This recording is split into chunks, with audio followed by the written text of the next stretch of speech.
Tebas. Entonces estamos en el Srimad Bhagavatam, canto 1, capítulo 2, texto 10. Ok, Divinidad y servicio divino. ok. Los deseos que se tienen en la vida nunca deben ser dirigidos hacia la complacencia de los sentidos. Uno debe ser únicamente una vida sana, a la autoconservación o la autoconservación, pues la finalidad del ser humano es investigar cerca de la verdad absoluta. Ninguna otra cosa debe ser la meta de los labores de uno. Significado. La totalmente confundida civilización material está erróneamente dirigida hacia el cumplimiento de los sentidos, de complacer, hacia el cumplimiento de los deseos, de complacer los sentidos. En todas las esferas de la vida de semejante civilización, el fin último es la complacencia de los sentidos. En la política, servicio social, altruismo, filantropía y finalmente en religión o incluso en salvación, el mismísimo matiz de complacencia de los sentidos se halla predominante de una manera siempre creciente. En el campo político, los líderes de los hombres pelean entre sí para satisfacer su propia complacencia de los sentidos. Los votantes adoran a los supuestos líderes únicamente cuando estos prometen complacencia de los sentidos. Tan pronto como los votantes se sienten descontentos con su propia satisfacción de los sentidos, destronan a los líderes. Los líderes siempre habrán de defraudar a los votantes al no satisfacerles sus sentidos. Lo mismo se puede aplicar en todos los demás campos. Nadie toma en serio los problemas de la vida. Incluso aquellos que se encuentran en la senda de la salvación desean volverse uno con la verdad absoluta y desean cometer suicidio espiritual en pos de la complacencia de los sentidos. Pero el Bhagavatam dice que uno no debe vivir para la complacencia de los sentidos, uno debe satisfacer los sentidos únicamente hasta donde se requiere para la autoconservación y para la complacencia de ellos, debido a que el cuerpo está hecho de sentidos que también requieren de una cierta cantidad de satisfacción.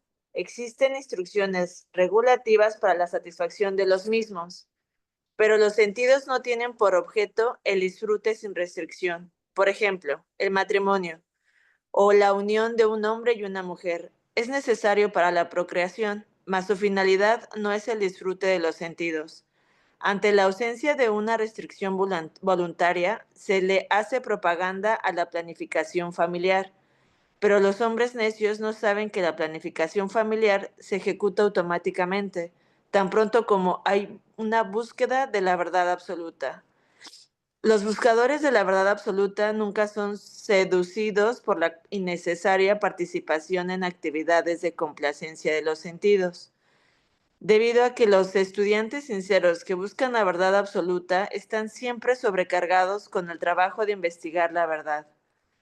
En cada esfera de la vida, por lo tanto, el fin último debe ser búsqueda de la verdad absoluta, y esa clave de ocupación lo volverá a uno feliz, debido a que se estará menos ocupado en las diversas variedades de complacencia de los sentidos.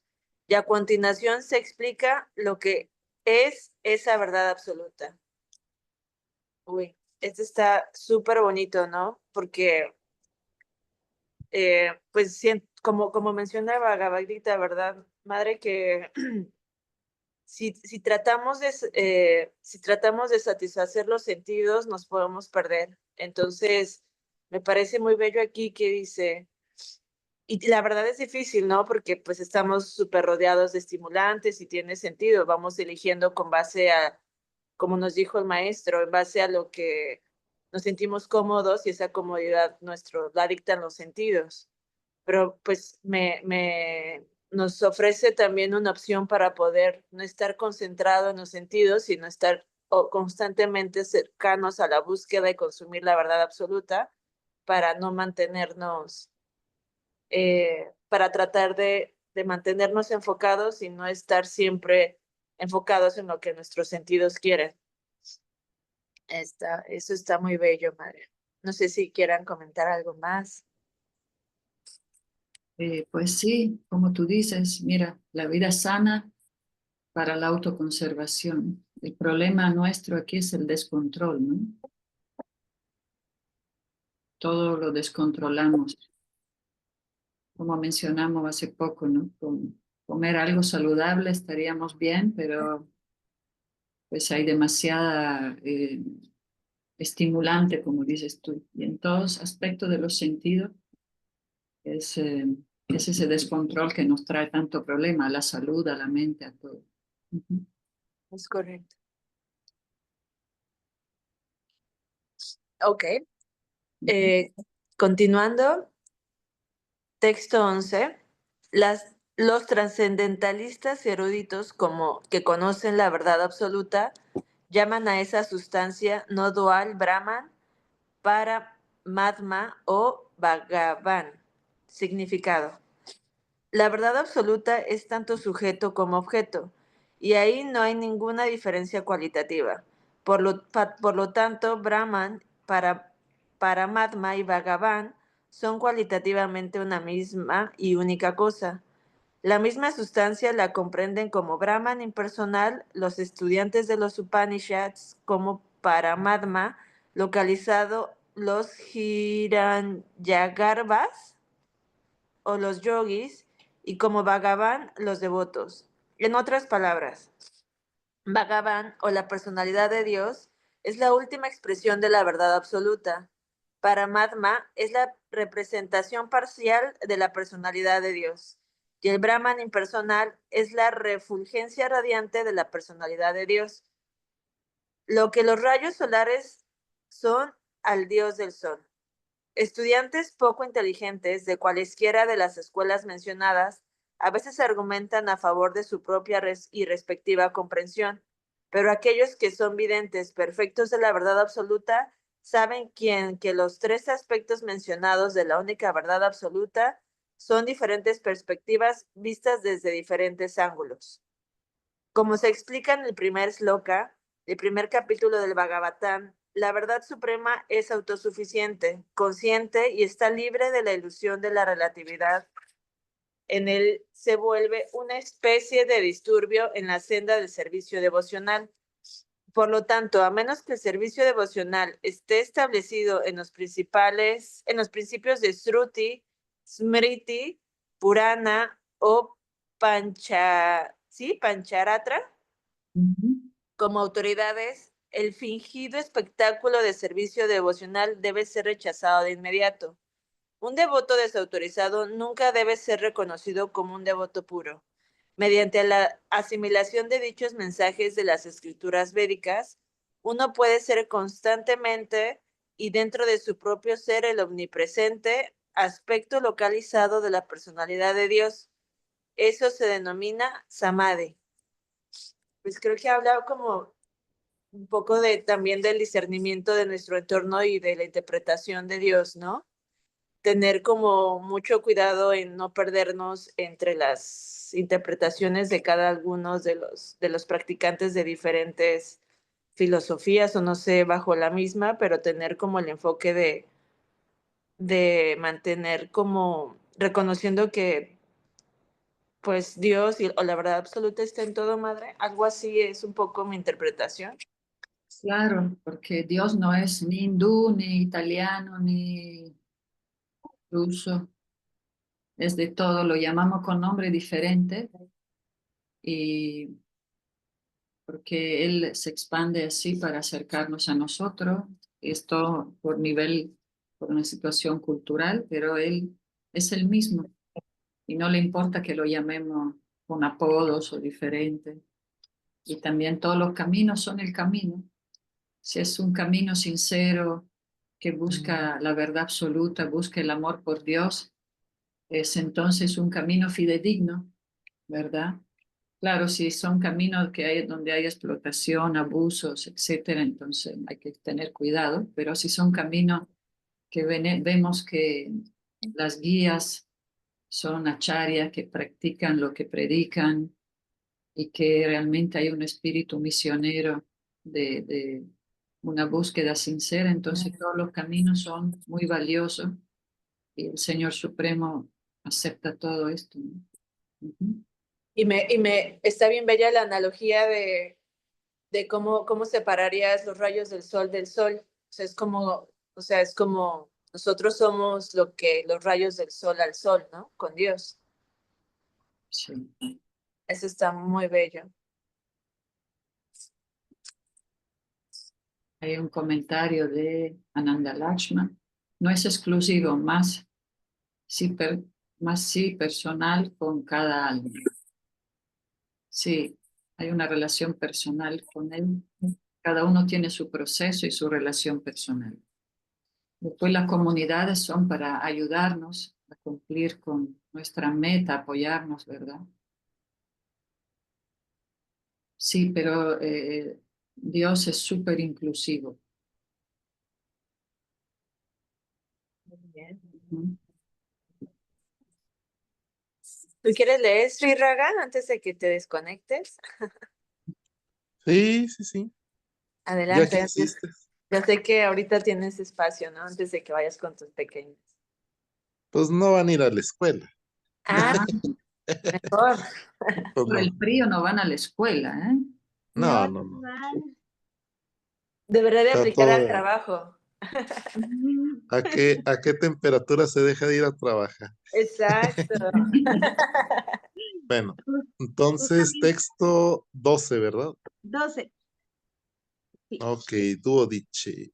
El sabio o estudiante sincero e inquisitivo, bien equipado con conocimiento y desapego, llega a comprender esa verdad absoluta mediante el hecho de prestar servicio devocional en términos de lo que se ha oído decir en el Vedanta Shruti. Ah, me equivoqué. Significado. La verdad absoluta se llega a comprender a plenitud mediante el proceso de prestarle servicio devocional al Señor, Vasudeva o la personalidad de Dios, quien es la verdad absoluta en su máxima expresión. Brahman es su trascendental refulgencia corporal y Paramatma es su representación parcial. Siendo esto así, la comprensión Brahman o Paramatma de la verdad absoluta no es más que una comprensión parcial. Existen cuatro tipos diferentes de seres humanos: los karmis, los yanis, los yogis y los devotos. Los karmis son materialistas, mientras que los otros tres son trascendentales. Los trascendentalistas de primera categoría son los devotos, los cuales han llegado a comprender a la persona suprema. Los trascendentalistas de segunda categoría son aquellos que han comprendido parcialmente la porción plenaria de la personalidad absoluta, y los trascendentalistas de tercera categoría son aquellos que apenas han comprendido el foco espiritual de la persona absoluta. Como se declara en el Bhagavad Gita y otras escrituras védicas, la persona suprema se llega a comprender mediante el servicio devocional, el cual está respaldado por pleno conocimiento y desapego de la asociación material. Ya hemos discutido el punto de que el servicio devocional es seguido por el conocimiento y el desapego de la asociación material, así como las comprensiones Brahman y Paramatma son comprensiones imperfectas de la verdad absoluta. Asimismo, los medios para comprender a Brahman y Paramatma, es decir, los senderos de Jnana y Yoga, son también medios imperfectos de comprender la verdad absoluta. El servicio devocional, que está basado en el primer plano del conocimiento pleno, unido al desapego de la asociación material y que se fija mediante la recepción auditiva del Vedanta Shruti, es el único método perfecto por el cual el estudiante sincero e inquisitivo puede llegar a comprender la verdad absoluta. El servicio devocional no está hecho, pues, para el trascendentalista de la clase poco inteligente. Hay tres clases de devotos, a saber, de primera, de segunda y de tercera clase.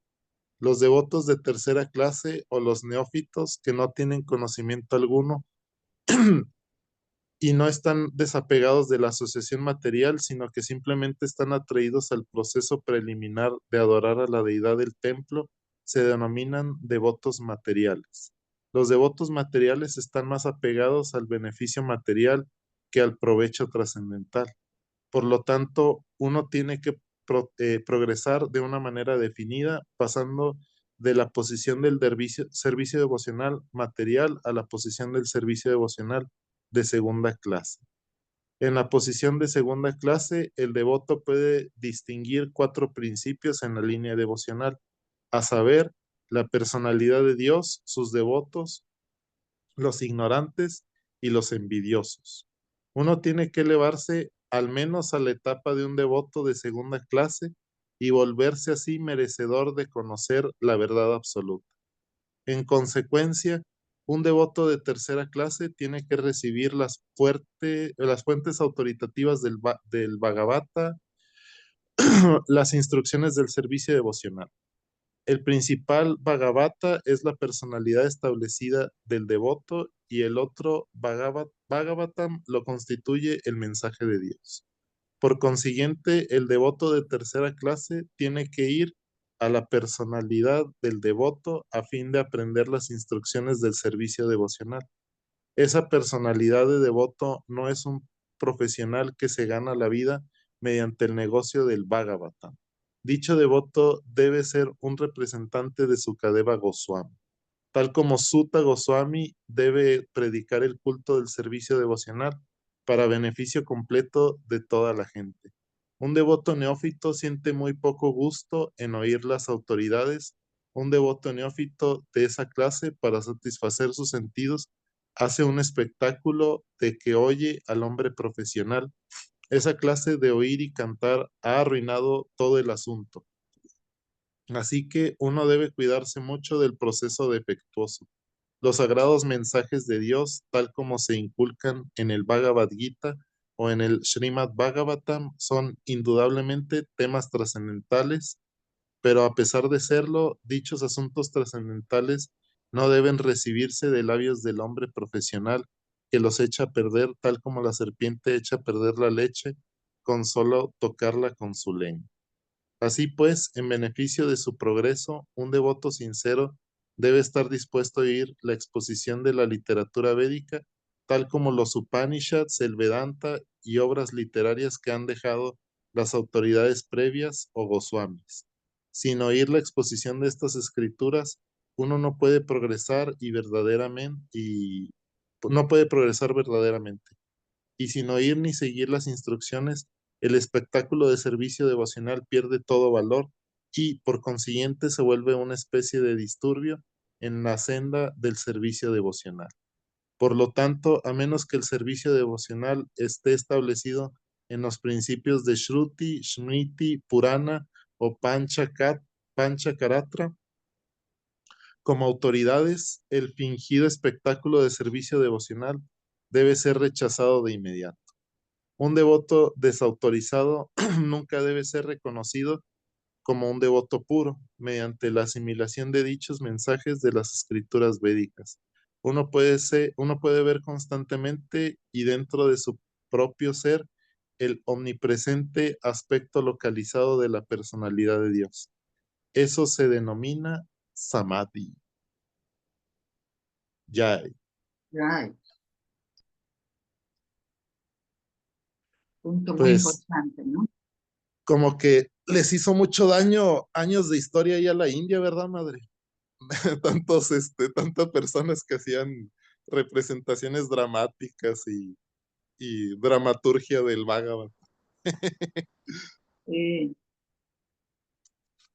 Pero bueno, pues es que eh, entiendo que también ese contexto casi en Occidente no se tenía, pues porque todas las escrituras, al traerlas gente de la India, pues eran así como algo novedoso, ¿no? Algo muy único eh, para estudiarse, ¿no?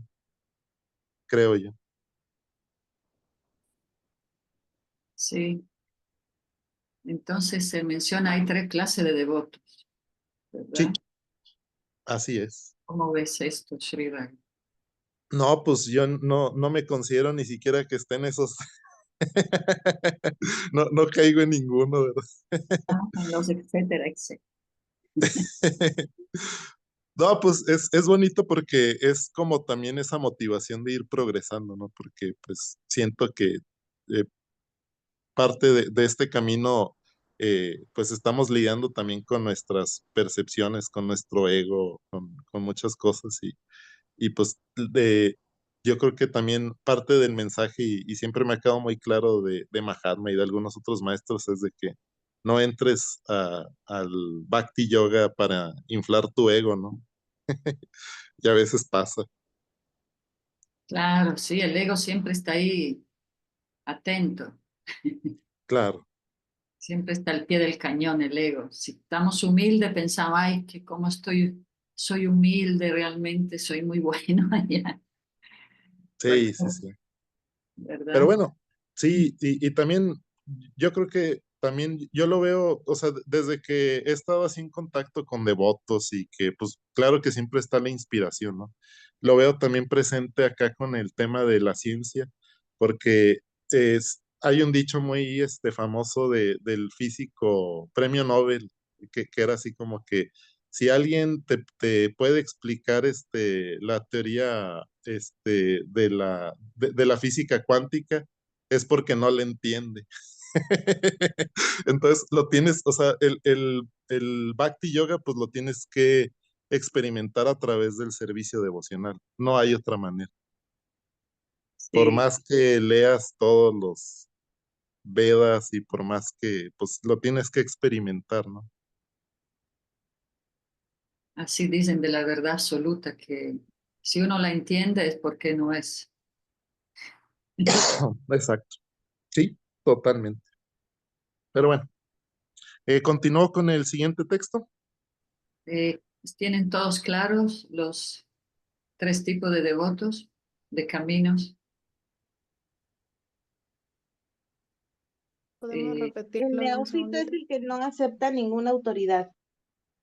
el neófito es el que ve solo ve a Krishna en las deidades, en el altar, Ujú. no le Sí, pero importa aquí más. también dice que no acepta una autoridad. También, Siente muy poco gusto en oír a las autoridades claro, porque y todavía hace un espectáculo de que como que, sí. el, Aquí de- dice, hace un espectáculo de que como que sí escucha. el devoto de segunda clase ya puede distinguir y apreciar a los Ujú. devotos, a los Sí. principios de la línea devocional y también entender quién es Krishna, quién es Dios. Y ya el devoto más elevado, el Uttama Adhikari, es el devoto que ve a Krishna en todas partes. Ujú. Entonces ya no está limitado, es como el gran sabio que es. Entonces ese capítulo básicamente nos explica que todos los caminos de yoga necesitan bhakti para entender la verdad absoluta.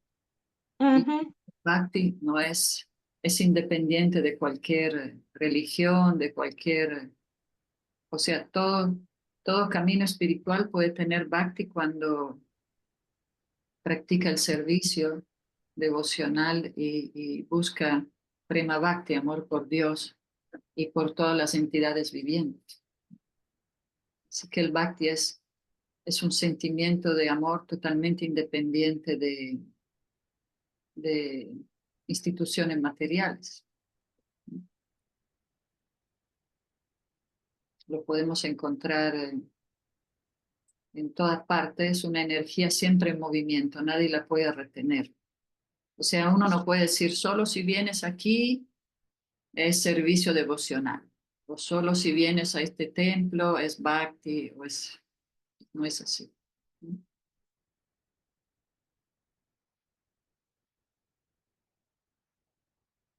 Entonces, Shri Raga, ¿quieres seguir? ¿O alguien quiere comentar? ¿Todo bien? Creo que ya Shri Raga se fue con las niñas.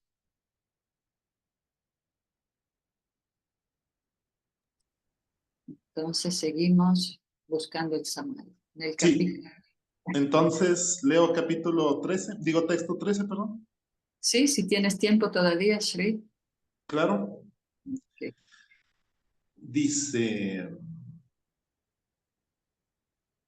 O el mejor entre los nacidos por segunda vez. Se concluye entonces que complacer a la personalidad de Dios es la perfección más elevada que uno pueda alcanzar, mediante el desempeño de los deberes prescritos para la ocupación propia de uno, conforme a las divisiones por casta y a las órdenes de la vida. Significado. En todas las partes del mundo, la sociedad humana está dividida en 4 castas y 4 órdenes de vida. Las 4 castas son la casta inteligente, la casta marcial, la casta productora y la casta laboral. Estas castas se clasifican en términos del trabajo y la capacidad de uno, y no por el nacimiento. Además, existen 4 órdenes de vida, a saber, la vida estudiantil, la vida de casado, la vida retirada y la devocional. Para el mejor beneficio de la sociedad humana, debe haber dichas divisiones de vida. De lo contrario, ninguna institución social puede crecer en una condición sana. Y en todas y cada una de estas de las divisiones de la vida anteriormente mencionadas, el objetivo debe ser de complacer la autoridad suprema de la personalidad de Dios. Esta función institucional de la sociedad humana se conoce como el sistema de Varnasrama Dharma, que es totalmente natural para la vida civilizada. La institución de Varnasrama está construida para permitirle a uno comprender la verdad absoluta. Su finalidad no es que una división domine artificialmente a otra. Cuando el objetivo de la vida, es decir, comprender a la verdad absoluta, se pierde a causa de mucho apego por Indriya Priti, o la complacencia de los sentidos, tal como ya se discutió aquí anteriormente, la institución de Varnasrama es utilizada por hombres egoístas para imponer un predominio artificial sobre el sector débil. En Kali Yuga o en la era de Riña, este predominio artificial ya es corriente, pero el sector más cuerdo de la gente debe saber que las divisiones de castas y órdenes de vida tienen por objeto las relaciones sociales armoniosas y la autorrealización a base de un pensamiento elevado y ningún otro propósito. Aquí la declaración del Bhagavatam dice que el objetivo más elevado de la vida o la perfección más elevada de la institución del Varnasrama Dharma consiste en cooperar conjuntamente para la satisfacción del Señor Supremo. Eso también se confirma en el Bhagavad Gita. Ya. Ya,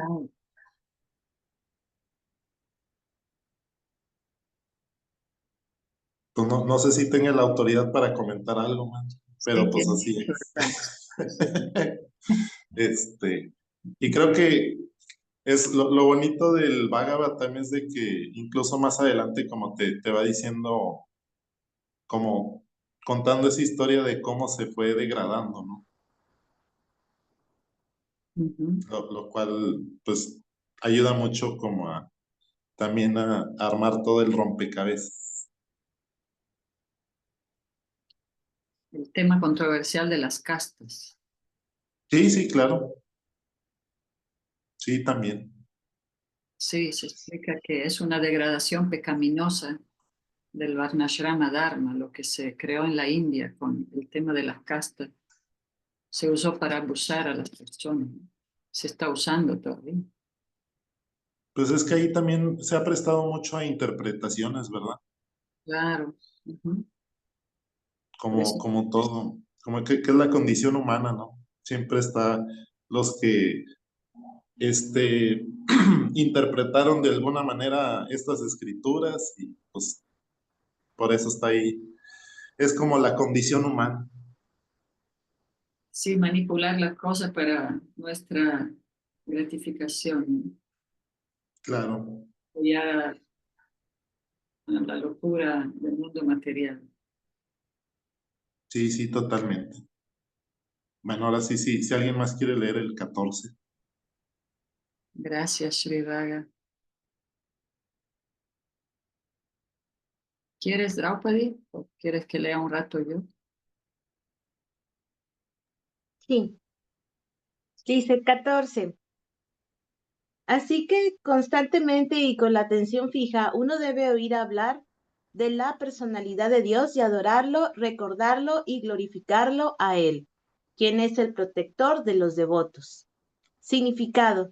Si llegar a comprender la verdad absoluta es el objetivo fundamental de la vida, debe realizarse por todos los medios. En cualquiera de las castas y órdenes de vida anteriormente mencionadas, los 4 procesos, es decir, glorificar, oír, recordar y adorar, son ocupaciones generales. Nadie puede existir sin estos principios de vida.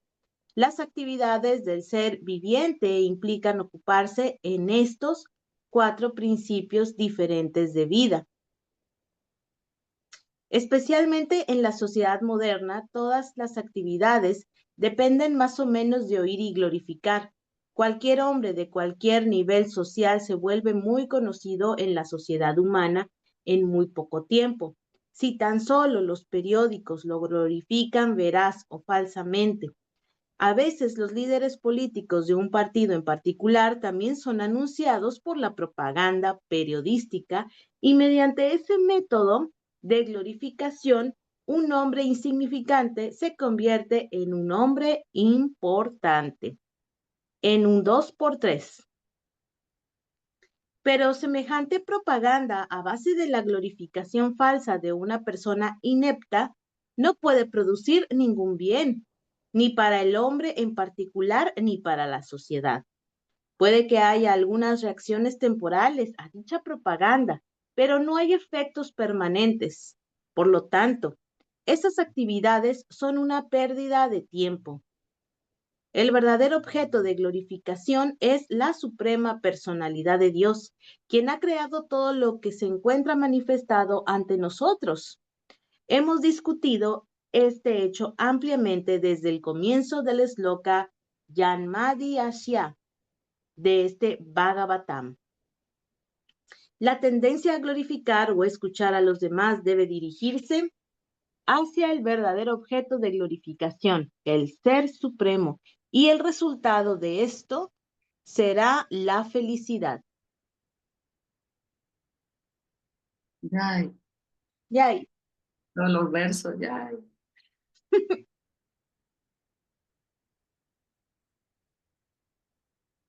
Así que estar muy atento, atención fija. Decían los Maharaj, bueno, Maharaj Guru Prasad, Swami. Swami, que el ser viviente, o sea, el alma, su tendencia es glorificar y adorar a algo. Por eso a veces las personas glorifican a algún artista, a algún futbolista y todo eso, ¿no? O sea, se vuelven fans, como quien dice, o algún político igual también, y los glorifican, pero realmente es la tendencia del alma a glorificar a Dios, solo que porque estamos cubiertos por la energía y por nuestro egoísmo, y también por envidiosos a Krishna, tornamos esta naturaleza natural del alma de adorar a Dios por alguna otra persona. Pero la naturaleza del alma es adorar a Dios, pero cubiertos con la energía adoramos a algún artista, a algún futbolista, a un político, pero verdaderamente ese sentimiento es para Dios. ¿Verdad? ¿Verdad? Idealizamos mucho a veces. Sí. Buscamos a alguien a quien que nos inspire, a quien seguir. Por modelos buscamos. Sí. Y nos encontramos con falsos líderes, ¿no? Pero es natural del alma. Sí, sí es claro, el amor por el Señor Supremo, ¿no? Entonces, por eso uno debe oír hablar de la personalidad de Dios y adorarlo, recordarlo y glorificarlo.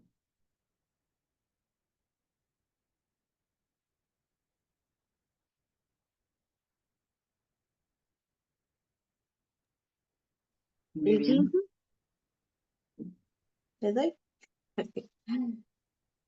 Con recordar a la personalidad de Dios, los hombres inteligentes, espada en mano, cortan por completo los nudos de amarre del trabajo reactivo, karma.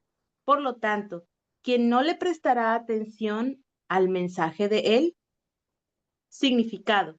El contacto de la chispa espiritual con los elementos materiales crea un nudo que debe ser cortado si uno desea liberarse de las acciones y reacciones del trabajo fruitivo. Liberación significa estar libre del ciclo del trabajo reactivo. Esa liberación ocurre de forma automática para aquel que recuerda constantemente los pasatiempos trascendentales de la personalidad de Dios. Eso se debe a que todas las actividades del Señor Supremo, su lila, son trascendentales a las modalidades de la energía material. Son actividades espirituales supremamente atractivas y en consecuencia asociarse constantemente con las actividades espirituales del Señor Supremo espiritualiza gradualmente al alma condicionada y finalmente cercana el nudo del cautiverio material. La liberación del cautiverio material es, entonces, un subproducto del servicio devocional. La obtención del conocimiento espiritual no es suficiente para asegurar la liberación. Dicho conocimiento debe estar recubierto de servicio devocional, de manera que al final predomine solo el servicio devocional. Con eso, la liberación se vuelve posible. Hasta el trabajo reactivo de los trabajadores fruitivos puede llevarlo a uno a la liberación, cuando está recubierto de servicio devocional. El karma recubierto de servicio devocional se denomina karma yoga. De igual manera, el conocimiento empírico recubierto de servicio devocional se denomina jnana yoga, pero el bhakti yoga puro es independiente de dichos karma y jnana, debido a que él solo, además de conferirle a uno la liberación de la vida condicional, también puede otorgarle a uno el amoroso servicio trascendental del Señor. Por consiguiente, cualquier hombre sensato que esté por encima del promedio general de la gente, de escaso acopio de conocimiento, debe recordar constantemente a la personalidad de Dios mediante el proceso de oír hablar de Él, glorificarlo a Él, recordarlo a Él y adorarlo a Él siempre, sin cesar. Ese es el camino perfecto del servicio devocional. Los Goswamis de Vrindavan, que fueron autorizados por Sri Chaitanya Mahaprabhu para predicar el culto Bhakti, siguieron rígidamente esta regla e hicieron inmensas obras literarias de ciencia trascendental para beneficio nuestro. Ellos trazaron senderos para todas las clases de hombres en términos de las diferentes castas y órdenes de vida y de conformidad con las enseñanzas del Srimad Bhagavatam y otras escrituras autorizadas similares. Sí, los 6 Goswamis escribieron el néctar de la devoción. Sí, escribieron muchos libros muy importantes. El de los samskaras también. Sei El Goswami de Sandrita. son gopis en el Krishna Lila. Descendieron para asistir al señor Chaitanya en el culto del Bhakti. Sí. Entonces el Bhakti Yoga es para todos. Los demás procesos de yoga como el yani del conocimiento o el yoga de las austeridades es para una élite de personas, pero el Bhakti es justamente para todo, todas las castas, todos los credos. Por eso no es muy popular en la India, porque todavía están muy apegados al concepto de casta, etc. El señor Chaitanya no es muy común, muy popular.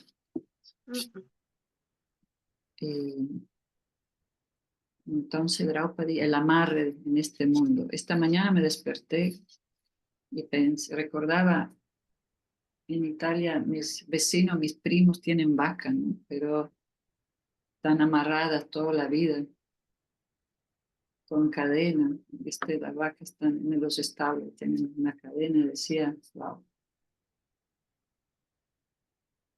como, no sé. Cuando si uno nace, piensa, es normal, ahí están las vacas amarradas y si se escapaban, todo el mundo corría a atrapar a las vacas, los toros, pero en realidad no es, es muy miserable este mundo también para todos los animales también. Entonces el amarre, estamos todos de alguna manera también con una cadena y, y también como me comentabas, todos estos incendios ahí en California, como Sí. cuesta a veces soltar todo, ¿no? Pero bueno, en cualquier momento el alma tiene que irse y desapegarse de uno. Es el nudo de la mar. Sigamos. Ahí me avisa cuando, o si alguien quiere hacer algún comentario, si no, leemos un poco más.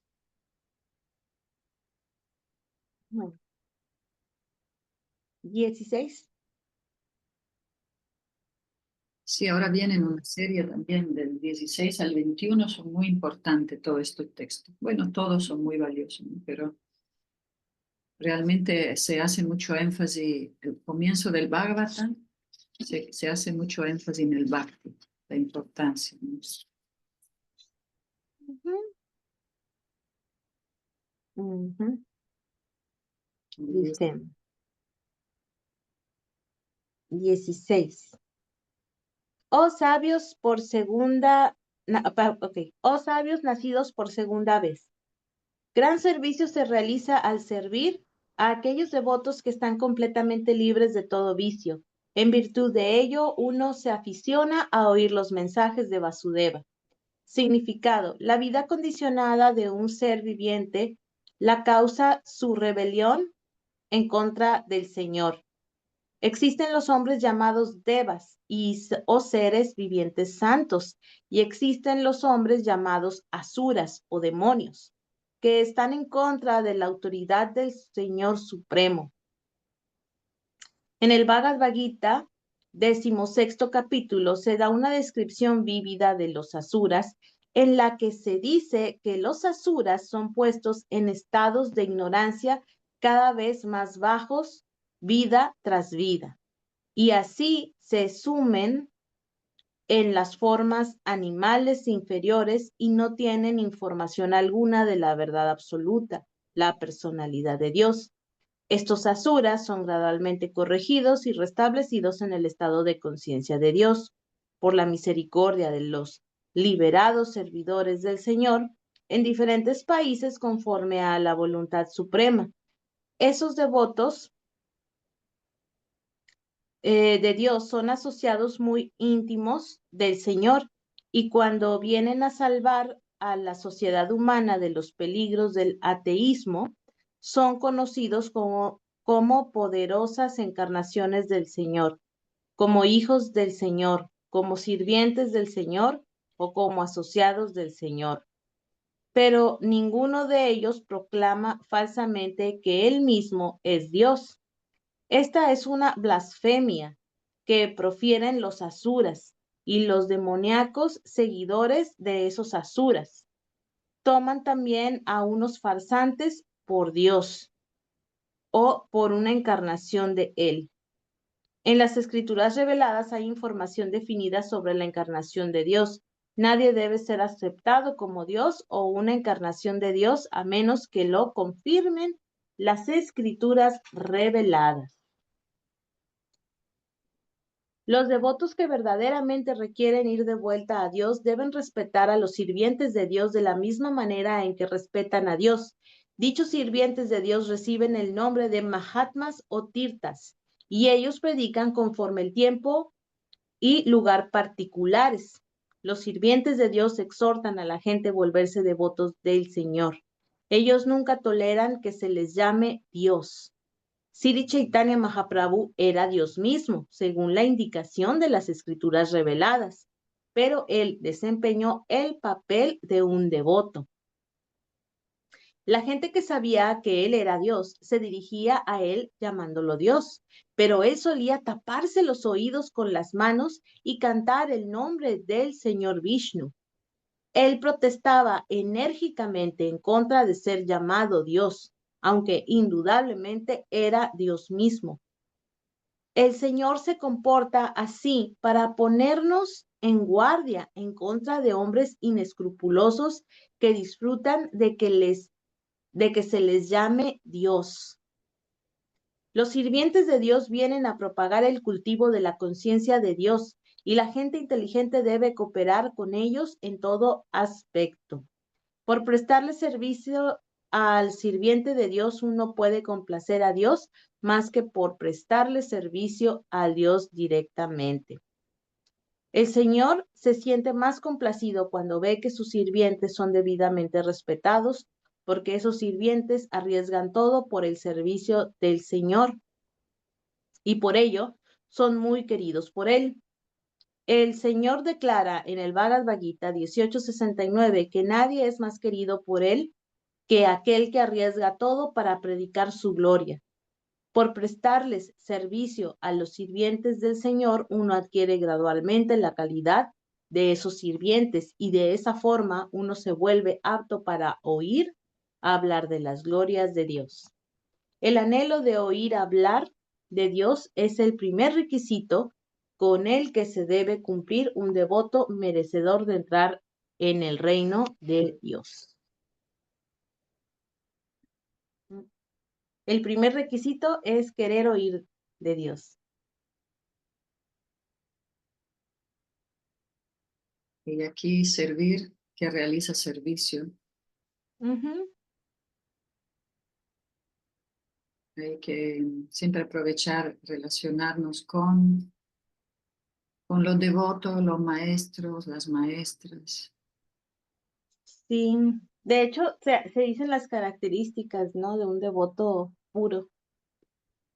Sí, para desarrollar el bhakti hay que estar en contacto con alguien que esté en esa práctica, ¿no? Sí. Con todo, ¿verdad? Como nos relacionamos, adquirimos también las cualidades o los defectos, dependiendo. Entonces, es importante con quién nos relacionamos en nuestra vida.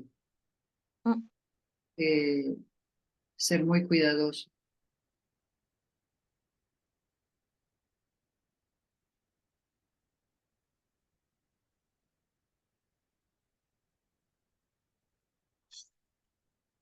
Hay una duda.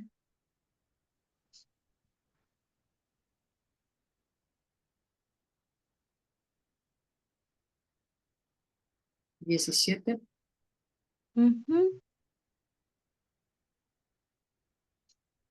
Dice,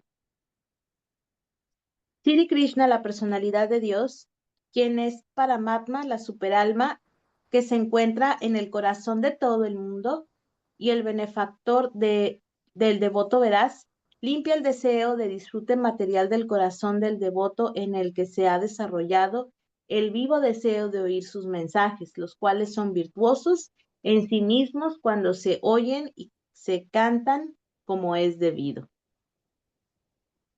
Significado. Los mensajes de la personalidad de Dios, Sri Krishna, no son diferentes de él. Por consiguiente, siempre que se emprende el proceso de oír y glorificar a Dios, ha de entenderse que el Señor Krishna se encuentra ahí presente en la forma del sonido trascendental, el cual es tan poderoso como el Señor en persona. Sri Chaitanya Mahaprabhu en su Sikshastaka afirma claramente que el santo nombre del Señor tiene todas las potencias del Señor y que Él ha dotado de la misma potencia a sus innumerables nombres. No existe una disposición rígida de cuánto deba cantarse, y cualquiera puede cantar el santo nombre con atención y reverencia, según le convenga. El Señor es tan bondadoso con nosotros que puede estar presente personalmente ante nosotros en la forma de sonido trascendental, pero desafortunadamente no sentimos ningún gusto por oír y glorificar el nombre y las actividades del Señor. Ya hemos discutido acerca del desarrollo de un gusto por oír y cantar el santo sonido. Esto se hace por mediación del servicio que se le presta al devoto puro del Señor. El Señor les responde recíprocamente a sus devotos. Cuando el Señor ve que un devoto es completamente sincero en lo referente a ser admitido en el servicio trascendental del Señor y en consecuencia se ha vuelto ansioso de oír hablar de él, el Señor actúa desde dentro del devoto de una manera tal que el devoto pueda ir fácilmente de vuelta a él. El Señor está más ansioso de llevarnos de vuelta a su reino que lo que nosotros podamos desearlo. Somos los ángeles caídos. La mayoría de nosotros no desea en absoluto ir de vuelta a Dios. Solo unos cuantos hombres quieren ir de vuelta a Dios, pero a cualquiera que desee ir de vuelta a Dios, Sri Krishna lo ayuda en todos los aspectos. Uno no puede entrar en el reino de Dios a menos que esté perfectamente limpio de todo pecado. Los pecados materiales son producto de nuestros deseos de enseñorearnos de la naturaleza material. Es muy difícil liberarse de esos deseos. Las mujeres y la riqueza son problemas muy difíciles para el devoto que está progresando en el sendero que va de vuelta a Dios. Muchos decididos seguidores de la línea devocional fueron víctimas de esas tentaciones, retirándose así del sendero de la liberación. Pero cuando uno recibe ayuda del propio Señor, todo el proceso se vuelve de lo más fácil, por la gracia divina del Señor. Agitarse al ponerse en contacto con mujeres y riqueza no es algo asombroso, pues todo ser viviente está asociado con esas cosas desde tiempos remotos, prácticamente inmemorables. Y lleva tiempo recobrarse de esa naturaleza ajena. Pero si uno está dedicado a oír las glorias del Señor, gradualmente se da cuenta de su verdadera posición por la gracia de Dios. Un devoto de esa índole recibe suficiente fuerza para defenderse del estado de perturbaciones y de una manera gradual todos los elementos perturbadores son eliminados de su mente. Ujú, Obviamente cuando se dice contacto con mujeres o hombres también, ¿verdad? ujú, sí, Oh, sí, hombres o mujeres. Ujú, entonces, Y es un yo capítulo de tengo una hay que estar duda, fijo en la práctica. ¿eh? ¿Sí? tengo una duda, ¿sí me escuchan? Sí, Ah, ¿qué sucede con las personas que son sordas y que son mudas? Ah, buena pregunta. Mi gurú contó un caso de una persona sorda y muda que estaba en el templo de Houston. Él iba, le gustaban las deidades, pero él quería cantar yapa, pero ¿cómo lo cantaba? O cómo podía hacer yapa, porque pues, él sentía el sonido y estaba atraído mucho a Krishna y hacía servicio y todo. Entonces, no me acuerdo si era Maharaj Krishna Tamal Goswami, o no me acuerdo quién nos dijo nuestro guru, pero él, en vez de hacer yapa, le dijo que agarrara un pintarrón de esos así, de tamaño normal, y con un plumón o un gis, escribiera 108 el Mahamantra Hare Krishna. Entonces, esa persona escribía 108 el mantra Hare Krishna, luego lo borraba y así hacía sus rondas. Pero era el deseo que él tenía, ¿no? Y servía y, Wow, eso está y así, muy, ¿no? Era un devoto fijo. o sea, wow. como quieran, nada, nada nos puede limitar al servicio devocional, ¿verdad? No, nada. Y así era su forma de hacer sus rondas, escribiendo el Mahamantra. Genial. Ujú. Ya, muchas gracias, Mike. Nada. Wow. Sí, siempre hay obstáculos. Gracias por la pregunta. Sí, valoramos más lo que tenemos, poder escuchar y cantar, Sí. ¿verdad? Todos, Ujú. todos se da mucho énfasis a la importancia del canto, de escuchar y de cantar, que es en todos los caminos espirituales. Entonces, por entrar en contacto con alguien que practica el bhakti de forma pura, entregada, vamos desarrollando fe y atracción por Krishna, por el Señor. Ujú. Sí. Por relacionarnos, nos ocupan en servicio devocional. Y Vajana Kriya es la práctica del servicio, y practicando el servicio nos vamos liberando poco a poco del amarre, ¿verdad? Se va limpiando las impurezas que tenemos en el corazón de vidas inmemorables y empezamos a ser constantes en el proceso. Eso es muy importante, la constancia, porque por ser constante vamos a desarrollar el famoso ruchi, el gusto. Ujú. Entonces, en estos textos estamos explorando todos esos pasos que de repente nos vamos a sentir atraídos por el canto, por el servicio, y de ahí podemos sentir la verdadera felicidad. Y como dice aquí, si tú tienes deseo de regresar a la casa, vas a regresar. Te va a facilitar Krishna todo para hacernos el camino fácil para llegar. Pero si uno tiene todavía ahí sus deseos, pues no va a avanzar mucho. Pero el primer paso es el desear, regresar a casa, y Krishna lo va a facilitar.